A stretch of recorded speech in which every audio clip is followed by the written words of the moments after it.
Здравствуйте, уважаемые коллеги. Слышно ли меня? Проверяем.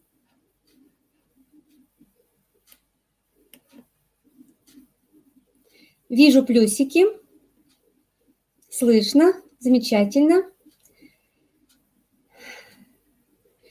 Ну, если с нашей техникой все у нас хорошо со связью, то тогда мы с вами сегодня встретились.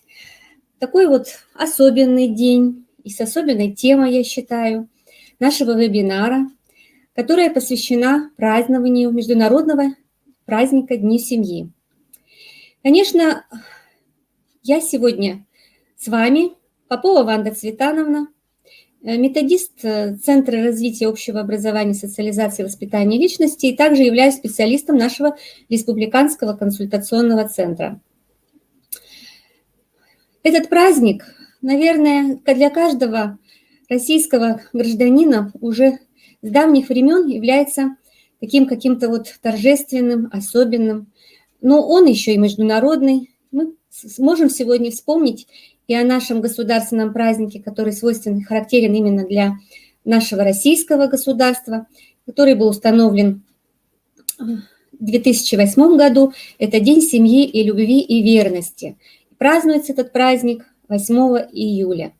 Покровителем Дня семьи, покровителем всей семьи, всех семей являются святые Петр и Феврония Муромские. К сожалению, вот сегодня я вам буду показывать презентацию. Вы меня, скорее всего, не увидите. У нас сегодня в ситуации самоизоляции, наверное, мы все как-то вот приспосабливаемся и выходим из положения. Я сейчас так же, как и вы, в своих стационарных условиях, поэтому попрошу прощения, если вдруг будут какие-то, может быть, технические проблемы. Ну и, конечно, очень хотелось бы вас всех видеть, и чтобы вы меня видели и слышали. Но постараемся вот сегодняшнюю нашу встречу провести в таком формате, а следующие встречи, возможно, условия нам позволят уже. Мы следующую встречу приурочим к следующему празднику, это Международному дню защиты детей, 1 июня, и наши с вами встречи могут быть еще раз, но уже в несколько иных условиях. Уважаемые коллеги, значит, тема сегодняшнего вебинара – как любить ребенка, право ребенка на собственный выбор. Тема родилась, скажем, не случайно. Сегодня очень много родителей видят некие проблемы, которые связаны с взаимодействием с детьми. Очень часто видят ситуации, которые кажутся иногда неразрешимы. Сегодня очень много родителей задают вопросы специалистам, обращаются к психологам, ищут ответы на свои вопросы. Таким образом, тот родитель, который стремится к самопознанию, к познанию того, для чего мы и как должны взаимодействовать в семье. Эти вопросы задаются, наверное, каждым любящим и ответственным родителям. И вот сегодня эпиграфом к нашему сегодняшнему вебинару я взяла такие слова. Дети рождают родителей. То есть получается, что мы на самом деле, когда приходим, в общем-то, в этот мир, мы все задумываемся, вряд ли, наверное, над тем, какой у нас будет дальнейшая наша судьба. Но приходят моменты, когда мы рано или поздно над этим задумываемся.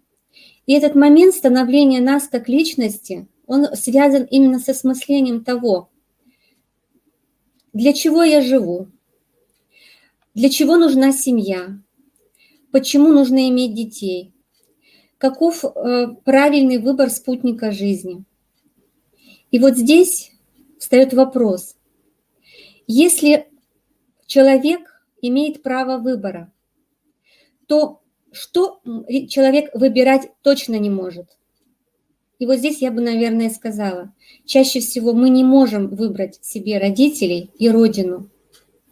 И поскольку мы не выбираем родителей и родину, то, соответственно, мы их принимаем как данность и любим просто за то, что мы являемся детьми своих родителей, и также мы являемся гражданами своей страны.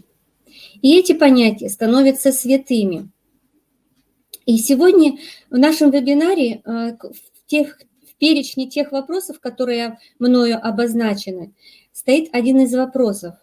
Личность – это свято. О какой личности сегодня мы будем говорить? О личности человека.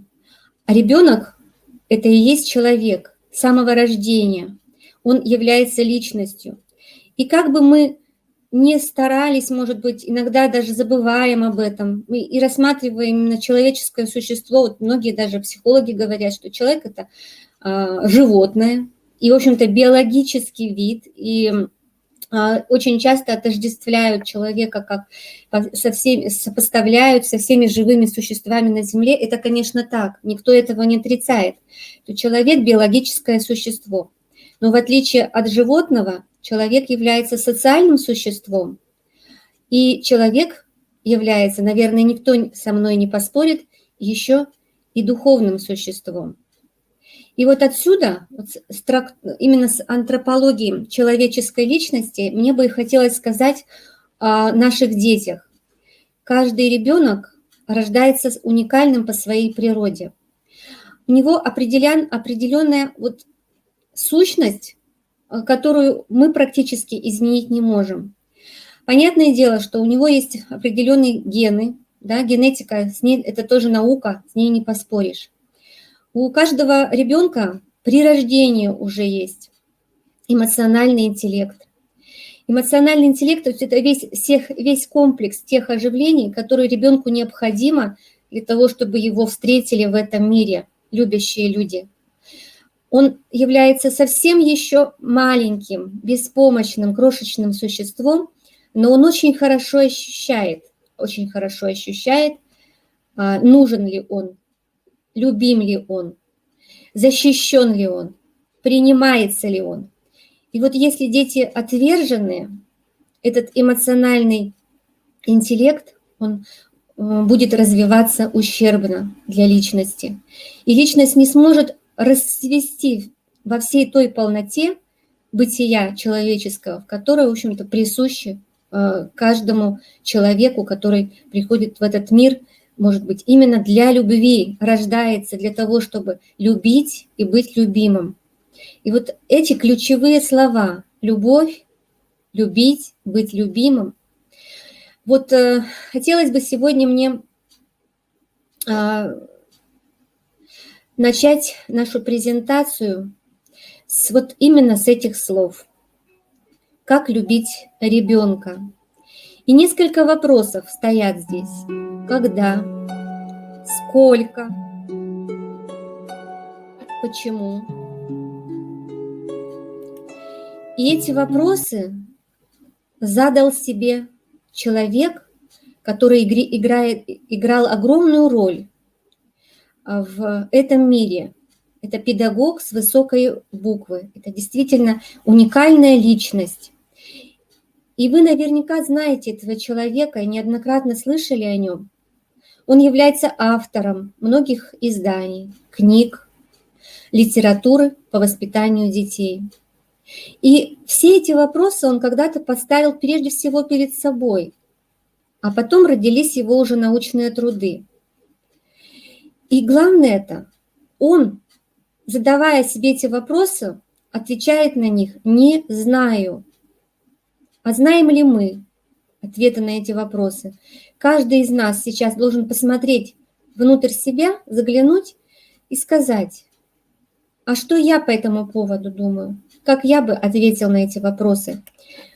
Повторяю еще раз, давайте пройдемся. Какие же вопросы нам поставил перед нами великий педагог, ученый, врач Януш Корчак, польский педагог. Когда, сколько, почему.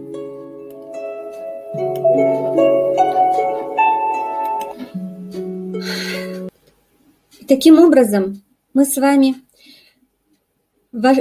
постепенно будем входить в тему, которая будет посвящена этой важной, существенной очень задаче. Оказывается, каждый человек в определенный период жизни, он учится ставить перед собой задачи. И оказывается, любви можно тоже учиться. А раньше я об этом как-то не задумывалась. Мне казалось, что любовь – это чувство, которое приходит и уходит, которое не подвергается никакому управлению. И вот только перечитав очень много литературы различного типа, и художественных произведений, научно-популярные, и научные, и методическая литература, и духовная литература. В общем-то, и свой жизненный опыт. Конечно же, я его обязательно всегда использую, когда я провожу свои лекции как специалист в консультационном центре на сегодняшний день, вот занимаюсь этими вопросами.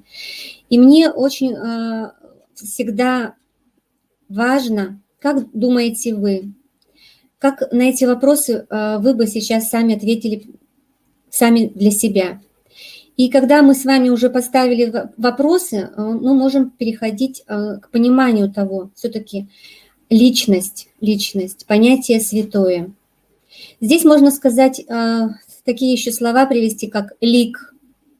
Сразу ассоциируются с иконой. Лик – это нечто такое светлое, это некий образ, который воодушевляет, окрыляет, на который хочется любоваться, в котором открываешь в себя красоту, неповторимость, уникальность образа. И вот каждый ребенок – это неповторимый, уникальный образ. Что происходит? Так, презентация пустая, вот мне пишут. Пропал звук, пишут. Так, еще, может быть, какие-то комментарии. Все ли меня слышат?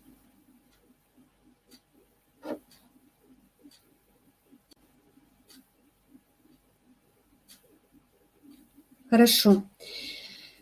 Ну, я не... Звук появился. Зависло. Ну, к сожалению, уважаемые коллеги, я даже не знаю. Скорее всего, мне очень сложно будет вести с вами вебинар, если у нас будут проблемы с техникой, потому что таким образом я теряю свою мысль. Итак, возвращаемся к понятию личности. Есть иногда такие слова, которые вот пишут не слышно и не видно.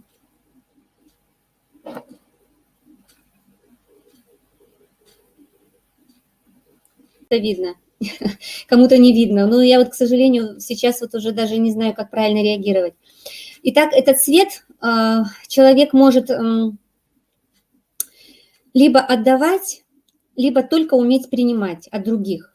И вот здесь опять выбор, собственно, каждого человека.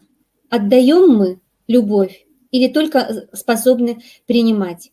И вот принятие другого человека, оно начинается с принятия самого себя. Вот как ни странно, как ни парадоксально. Здесь вот, чтобы поговорить о любви, нужно начать с любви к самому себе. Что же мы подразумеваем под любовью к самому себе? Ну, это прежде всего принятие себя таким, каким мы пришли в этот мир.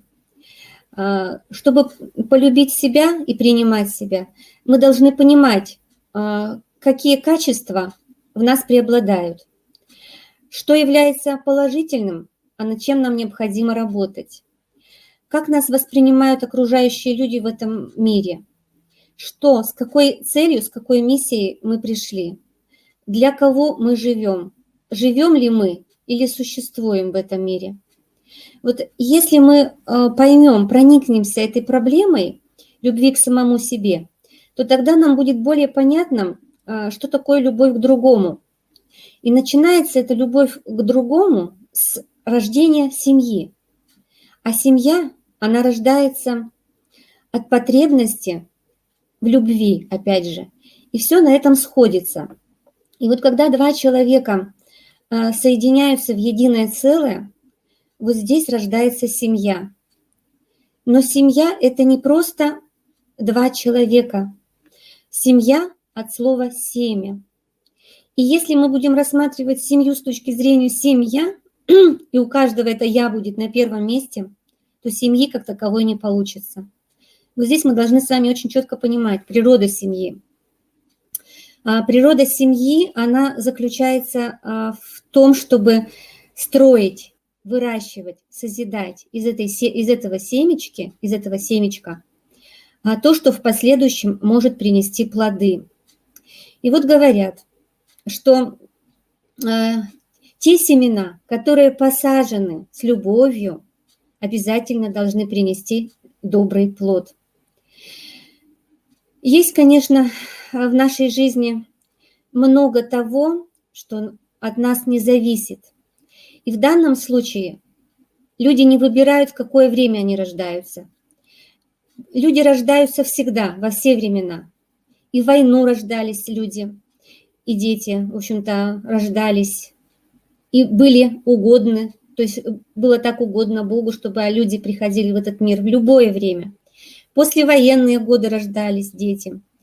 И очень много, конечно же, связано с нашей мирной жизнью, вот именно тема рождения детей.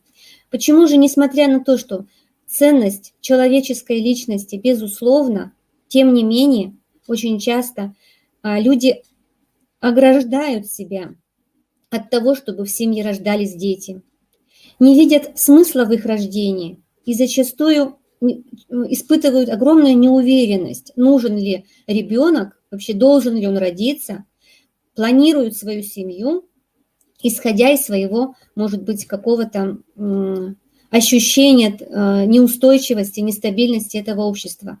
Именно этот критерий мешает родителям иметь то количество детей, которое возможно для того, чтобы семью создать крепкую, и чтобы эта стабильность, она развивалась не только за счет материальных благ, а стабильность развивалась за счет того, чтобы количество детей в семье приумножало любовь.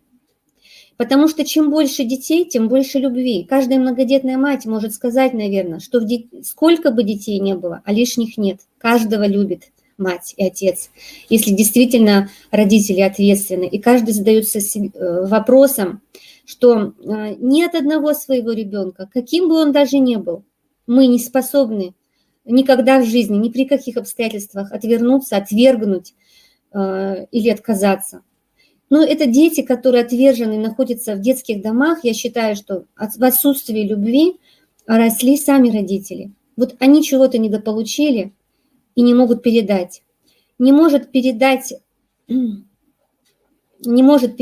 человек то, чего он не имеет в самом себе.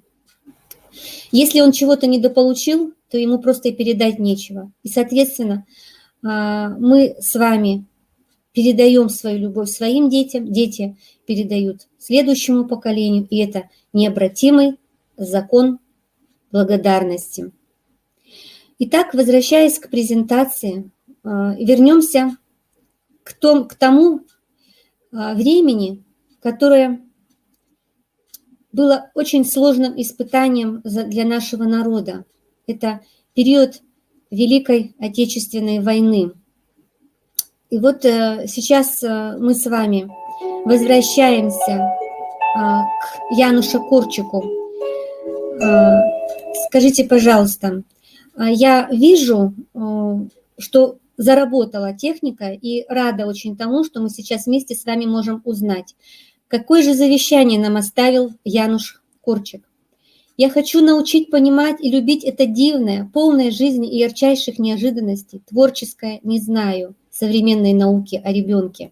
То есть современная наука очень часто не дает нам ответы на эти вопросы, но ищущий человек, он всегда будет стремиться разобраться. И вот эти книги, вот эти издания Януша Корчика, конечно же, они нам могут помочь. Кем же был Януш Корчик? Настоящее его имя. 22 июня 1878 году в Варшаве родился выдающийся польский педагог, писатель, врач, общественный деятель. Януш Корчик прожил красивую жизнь. Он был известным врачом. Он лечил раненых в русско-японской войне и в 29 лет сделал окончательный выбор. Отказался от личной жизни, чтобы всего себя посвятить чужим детям и детству. От выбора, однажды сделанного, Януш Корчик ни разу не отступил. Когда 200 его воспитанников фашисты отправили в лагерь смерти, старому доктору предложили остаться. Но пошел он со своими детьми, приняв смерть в газовой камере.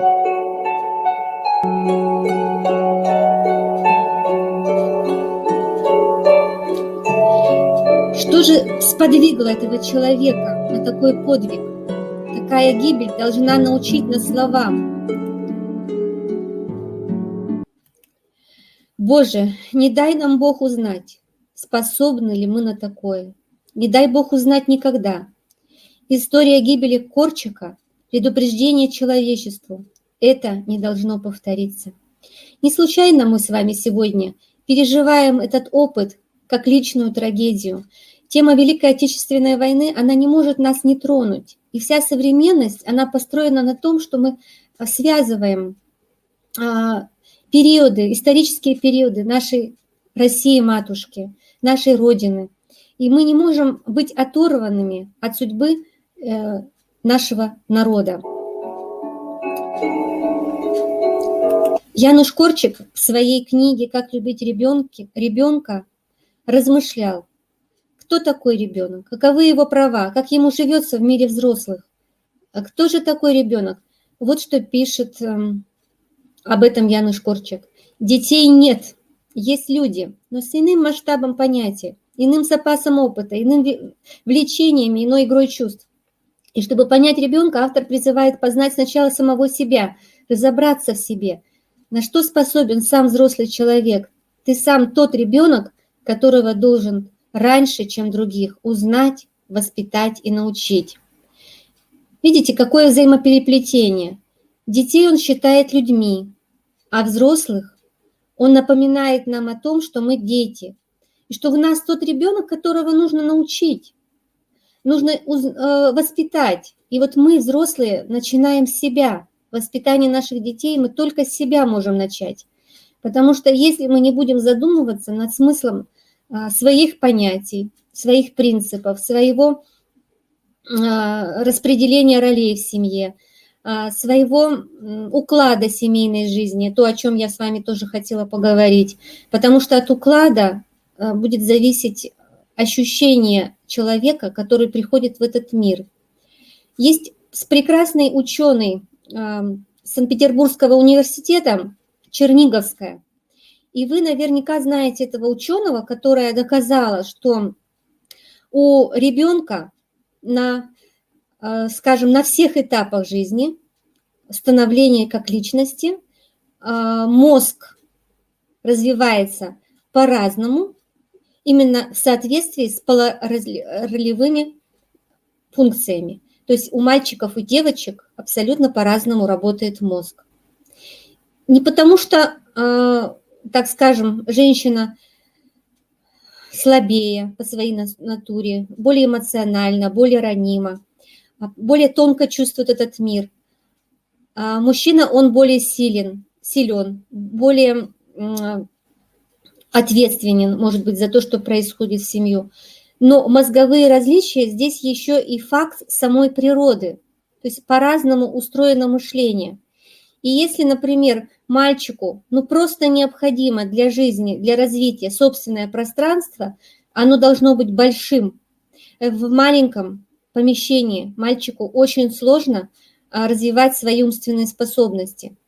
Чаще всего, загоняя мальчиков в определенные рамки, мы лишаем их свободы выбора в том, чтобы быть творцом, быть той свободной личностью, которая приходит в мир именно как сильная половина, как ответственная половина, как личность, которая усовершенствует этот мир, потому что именно это роль мужчины – совершенствовать этот мир.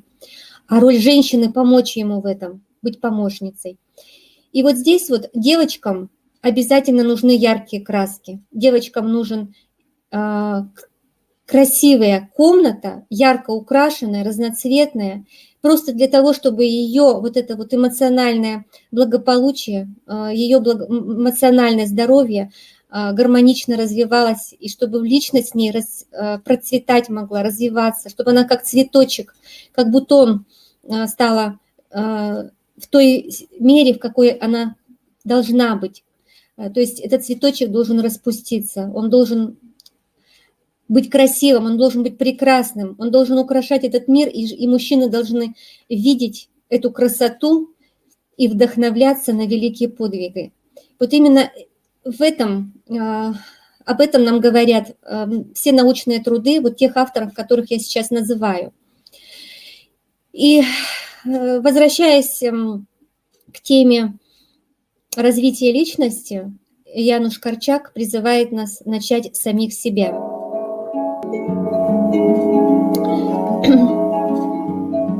Задумаемся еще над этой мыслью.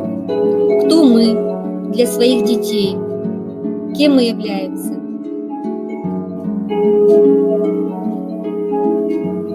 В своей книге автор не дает готовых ответов, но в его памяти всплывают 10 заповедей. Наверняка мудрые мысли в виде заповедей каждому из вас уже встречались. И вот сейчас на этом слайде я снова хочу заострить ваше внимание. Мы подробно разберем с вами 10 заповедей Януша Корчака. Почему? Потому что на самом деле каждый родитель многие вещи начинает воспринимать не только умом, но и сердцем. И чтобы суметь понять вот те реалии нашей жизни, какие они есть, почему дети иногда не слушаются, почему дети не такие, какими мы хотим их видеть, почему дети бывают неуправляемы, почему у нас, у родителей, иногда появляется бессилие и страх за их будущее. И вот здесь, в этих заповедях, мы найдем очень многие ответы на поставленные мною вопросы. Не жди, что твой ребенок будет таким, как ты, или такими, как ты хочешь. Помоги ему стать не тобой, а собой. Посмотрите, какая мудрая заповедь. Что значит «не тобой»? То есть дети не должны быть такими, какими нам хочется, потому что сами по себе они уникальны по своей природе. Вот я вот вижу ваши комментарии, некоторые взрослые вырастают и свои несбывшиеся мечты, амбиции стараются воплотить в детях, вопреки их желанию. Это неправильно. И в этом есть плюс. То есть вы задаете мне этот вопрос. Получается, что именно свобода выбора заключается в том, чтобы это право выбора с самого детства было у ребенка, начиная с мелочей. Ну, например, тебе пора идти спать. Ничего страшного не станет, если ребенок пойдет спать через 10 минут, не сразу. Но таким образом у нас появится шанс и возможность еще 10 минут поговорить. Мы стараемся как можно лучше материально обеспечить своих детей. А вот вопрос выбора, он заключается в том, чтобы у ребенка было на душе спокойно от того, что он чувствует, что в какой бы школе ни оказался ребенок, ему всегда важно помнить, что родители его любят, ему помогут, его поддержат, даже если он получит двойку, даже если у него будет неудача, даже если он получит замечание. Его выслушают и обязательно помогут исправиться. Не поругают, не накажут, а в первую очередь поддержат. А поддержка это заключается в том, что найдут способ выхода из той или иной ситуации. Конечно же, мы все хотим, чтобы наши дети становились лучше. Поэтому мы им ограничиваем в их свободе. Так вот, тут надо разобраться, что есть свобода, в каких границах, в каких рамках мы можем пользоваться этой свободой.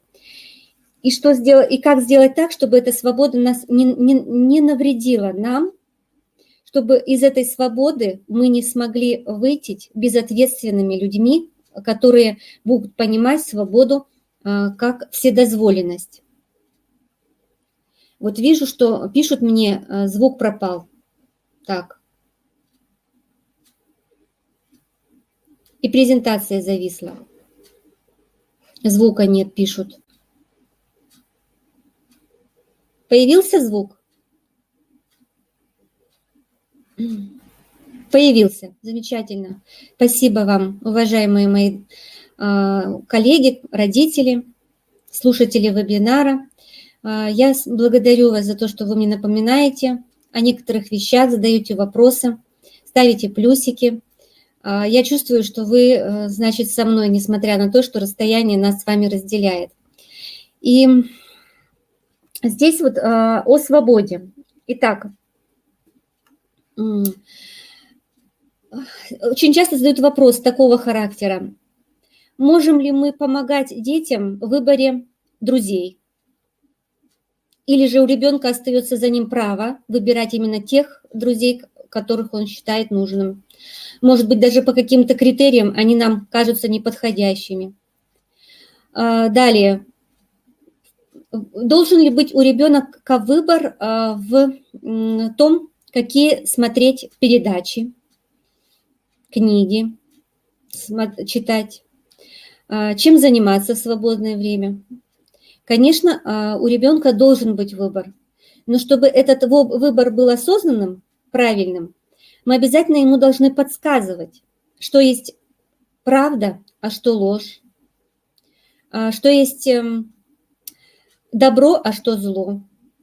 Таким образом, ведя по жизни своих детей, мы учимся у них, а они учатся у нас.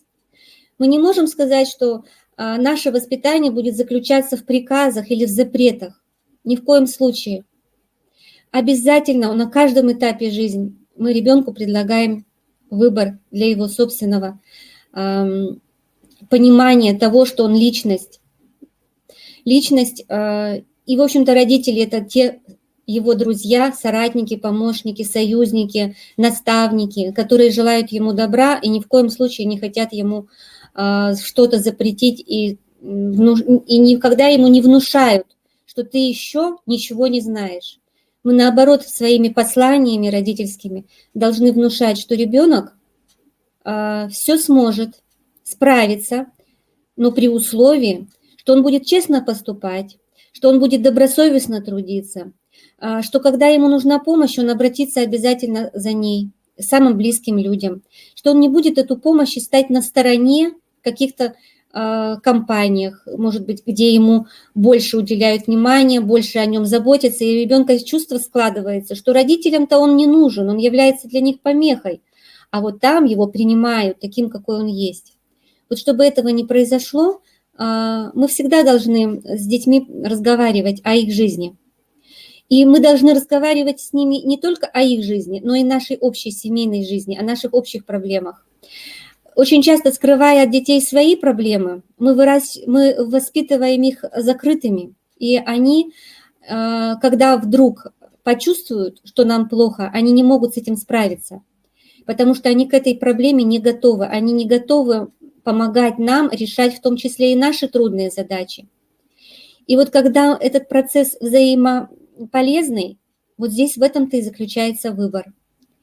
Мы помогаем ребенку, ребенок помогает нам. Мы не отстраняемся от его проблем, помогаем ему участвовать в решении наших проблем. Вот это и есть как бы какой-то некий такой уклад жизни, где все помогают друг другу и работают вместе сообща.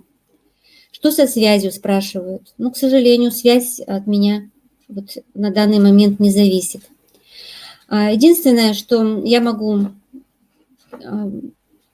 попросить вас, перейдем на следующий этап, прочитаю вторую заповедь.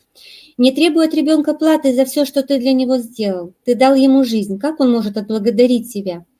Он даст жизнь другому, то третьему. И это необратимый закон благодарности. Конечно, ребенок, в принципе, если он почитает родителей, то он будет ему всегда благодарным. От этого никуда не уйти. Но это такой процесс, который является естественным для человека, закон благодарности. Требовать его ни в коем случае нельзя. Платы за все то, что мы дали, мы не имеем права требовать с ребенка. Но если ребенок естественной своей жизнью чувствует эту благодарность, то мы ни в коем случае не можем запретить ему быть благодарным родителям за то, что они для него сделали. И если ребенок на начальном этапе слушается, но опять же, слушается до какой степени? Ребенок не должен нам всегда говорить «да». Иногда он должен говорить и «нет».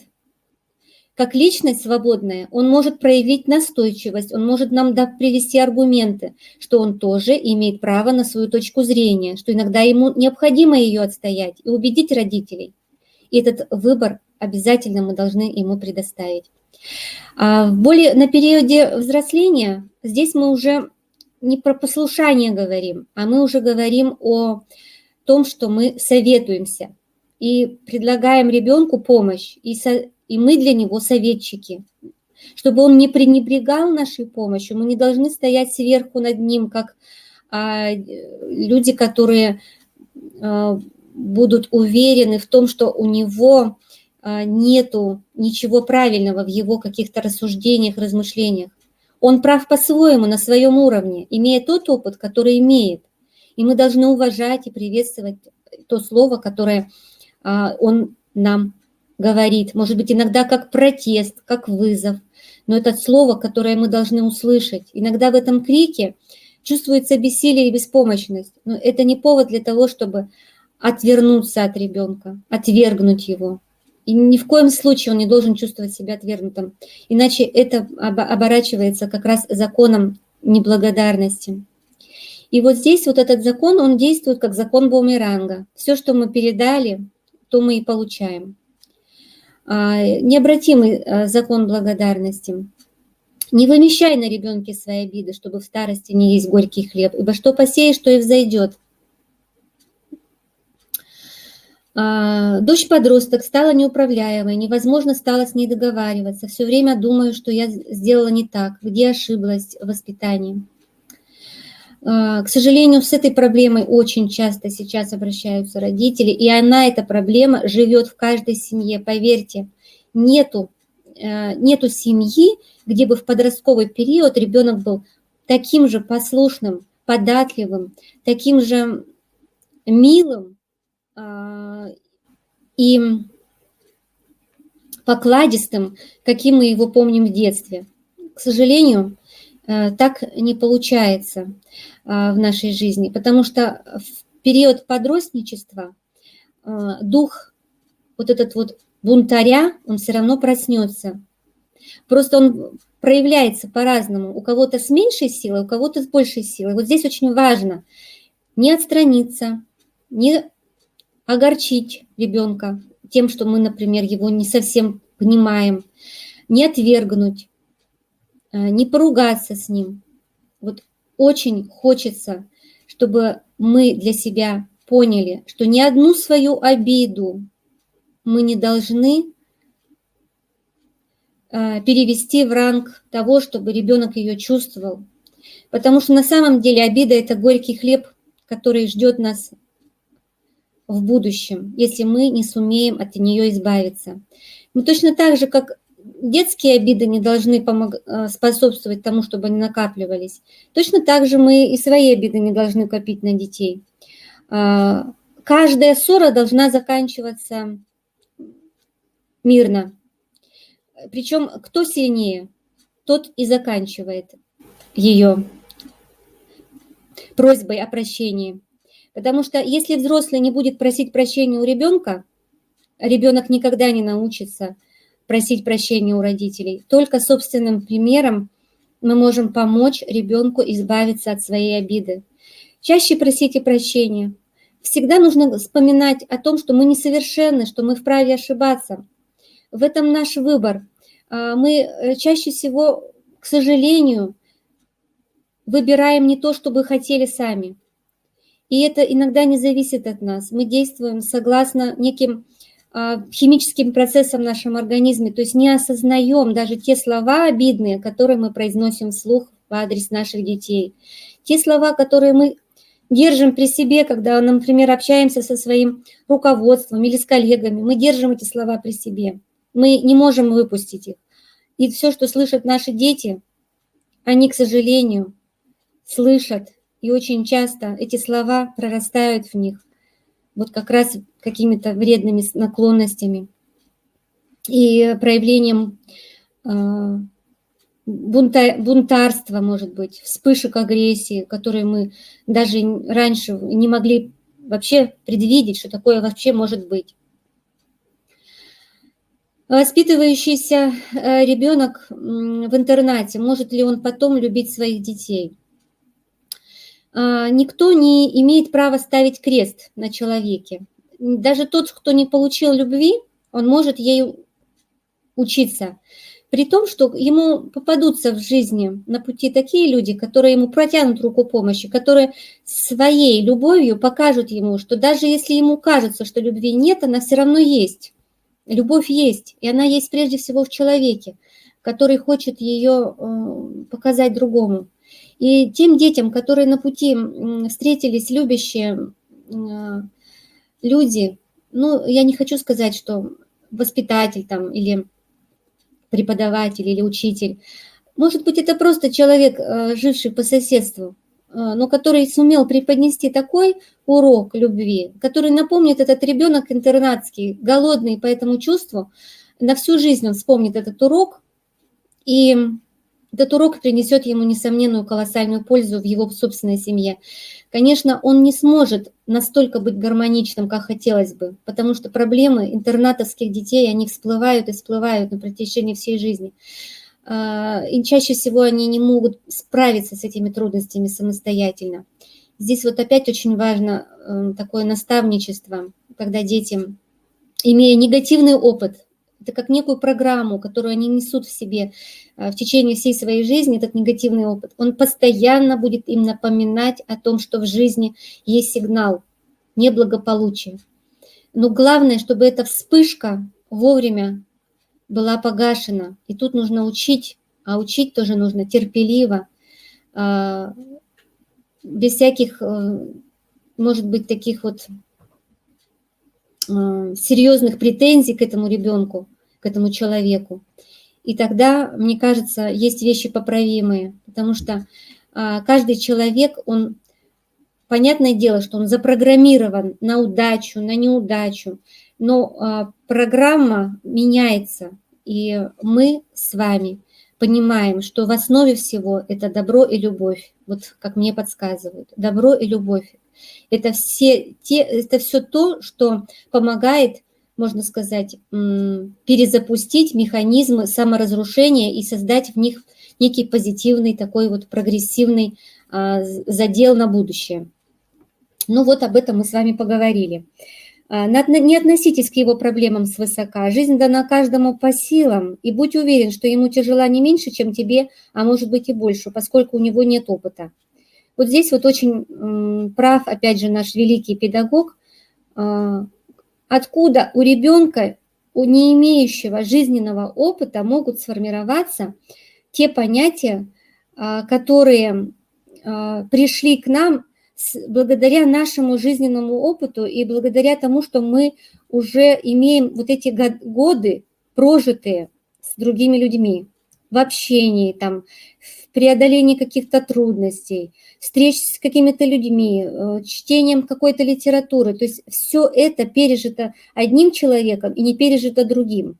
Соответственно, совершенно разный опыт. И мы не можем вообще в плане вот этого личного опыта иметь право унижать личность, иногда относиться к его проблемам свысока. Вот здесь вот важно сохранить его достоинство, понять, вжиться, почувствовать его проблему не свысока, а именно с чувством того, что ему тяжело, не меньше, чем нам.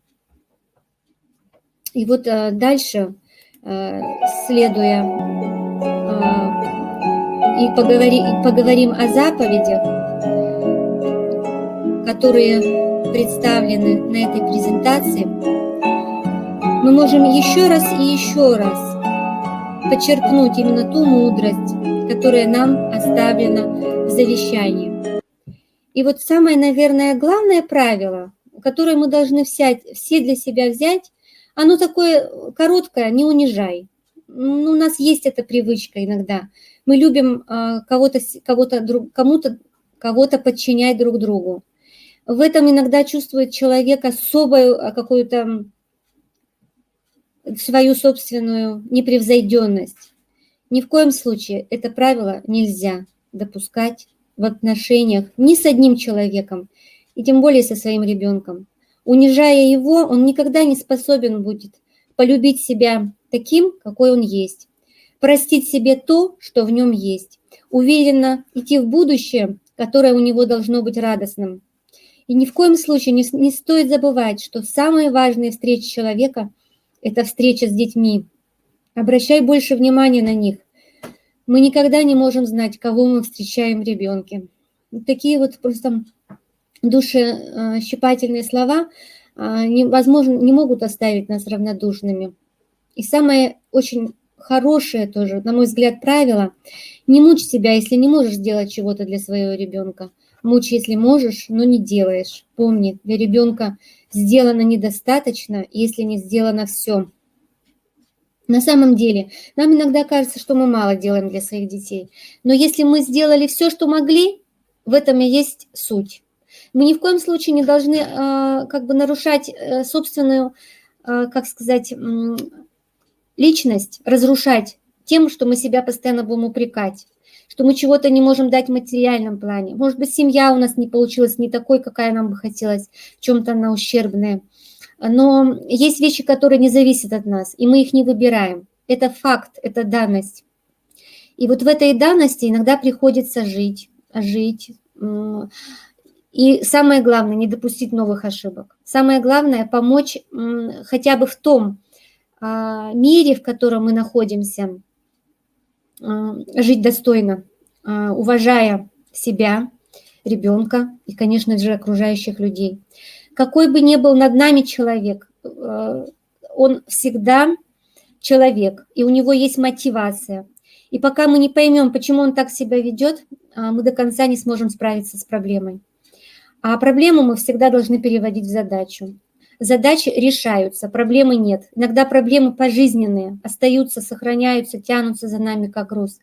Мы ни в коем случае от проблем не должны отворачиваться, мы их должны переводить в ранг задач и маленькими шажками постепенно их преодолевать. Ребенок не тиран, который завладевает твоей жизнью. Это плод похоти и крови. Это та драгоценная чаша, которую жизнь дала тебе для хранения и развития в нем творческого огня. То есть, получается, он нам дан для чего-то, прежде всего для исправления в чего-то в самих себе.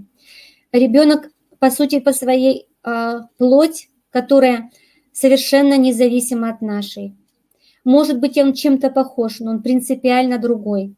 И у него свой путь, у него свой выбор, своя жизнь, своя судьба. И все это очень дорогого стоит. На самом деле все это драгоценно. Умей любить чужого ребенка. Никогда не делай чужому того, чего не хотел бы сделать твоему.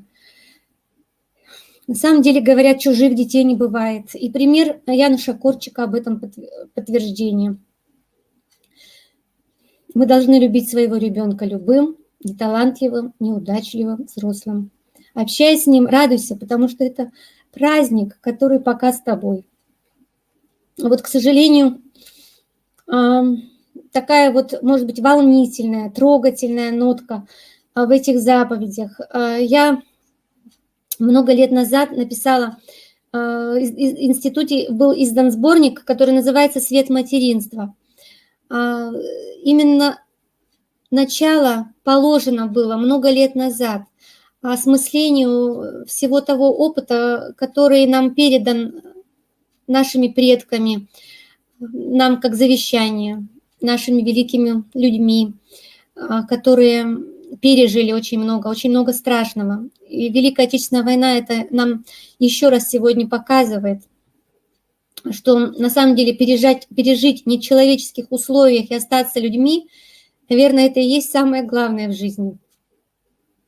Очень спасибо вам за ваши слова благодарности, очень тронута.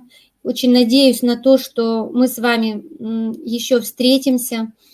И хотелось бы, конечно, порадоваться за то, что сегодня у нас с вами праздник День семьи. Это то святое, ради чего мы с вами в этой жизни живем, потому что без продолжения рода нам жить очень сложно. И все, что мы имеем, мы должны передать. И если даже своих детей нет, то мы должны передать это чужим детям. Но в этом и есть смысл нашей жизни. Я советовала бы прочитать эту книгу родителям, учителям и всем тем, кому не безразличны отношения с детьми. Вот, пожалуй, на этой ноте как раз уже наше время с вами закончилось. Всех тоже поздравляю с праздником, счастья, любви, гармонии в семье. Читаю вот ваши замечательные слова, поздравления. Очень надеюсь, что на сайте консультационного центра есть моя страничка. Если вы зайдете на наш сайт Криром, там есть такой баннер «Консультационный центр». Выйдите на него, и будет баннер «Родительская академия». Там есть клуб «Моя семья». Презентацию, конечно, эту можно взять. Она есть в группе ВКонтакте. Группа ВКонтакте так и называется «Родительская академия». Также есть наша группа ВКонтакте Республиканского консультационного центра. И все материалы мы публикуем и на нашем сайте, на моей страничке «Клуб Моя семья». Там также есть информация о том, какие услуги мы можем предлагать. Там есть запись к специалисту, в том числе и ко мне. На этой странице вы можете узнать о тех новостях и мероприятиях, которые прошли в течение полугода, вот как мы работаем с вами в консультационном центре, вот уже неоднократно встречались на площадках института. Также там есть наши новости и, я считаю, что полезная информация, которая поможет, возможно, вам при условии, что вы будете ее изучать. Ну и напоследок всем вам хочу пожелать любви, гармонии, здоровья, обретения смысла жизни, счастья. И, конечно же, не забывать о том, что любовь и ребенок – все это нам подарок от Бога, которому очень сильно должны дорожить. Спасибо вам за внимание. Всего вам доброго.